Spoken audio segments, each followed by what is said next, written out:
I loved my job at Monster Energy. It was a guys' club. It was a lot of fun, a lot of joking around, and you did put up with some things because you didn't want to be that girl, right? I thought, I'm going to work at this company until I retire, and this is it for me, because I was that happy there until this all started.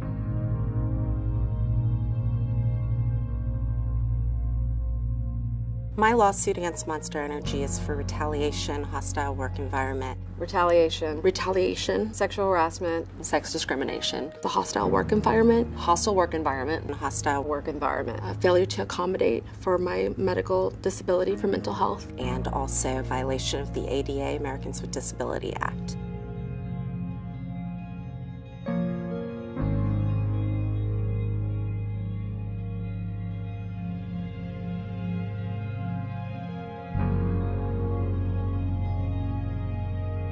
I felt powerless.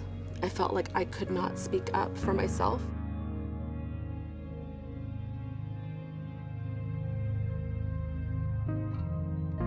She accused me of having sex with multiple employees.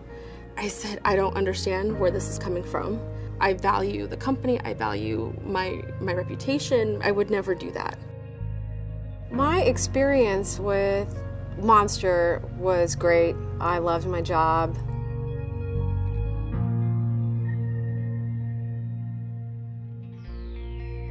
I tried to break it off, but I was reporting to him. So it was kind of a sticky situation when somebody controls everything you do. He can abuse his power in every which way.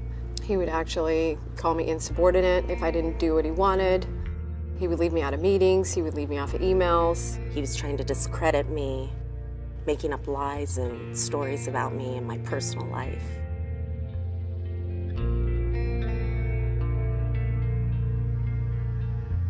I was afraid of him. He was a scary man. I mean, he talked about how he was untouchable. He had rage and anger issues. It was scary. It was scary for me. I got a new boss, and unsolicited, I had 2 people tell me he doesn't like women. Turns out that he really didn't like women. Things started happening to me. I was being sabotaged. I left out of meetings intentionally, but told I missed them.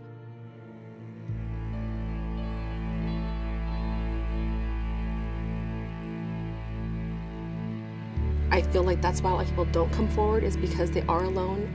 And how does one individual seek justice against billion-dollar companies, or even just a small company? Companies don't want to hire someone who's suing their ex-employer. There's some hesitation to doing this because, again, you don't want to be labeled as that woman. You don't want to be looked at as a liability. If I go and I apply for a job and I interview and the HR department Googles my name, because everything's public, Zerang versus Monster Energy, it's everywhere. But this is who I am, and I'm going to continue to fight for this cause. Currently, I am not employed. I am working towards employment at the moment. It's been really challenging to find a job. I've absolutely lost everything. I had stock, I lost it. I lost my 401k, that's been cashed out. But as far as mental health-wise, the abuse that someone has to take, I think that's like a lifetime. It's been so difficult already to come forward and tell my story. I didn't want to do it, but I felt like it had to be done. And I think showing and exposing people of that, it's going to give them the courage to do it as well.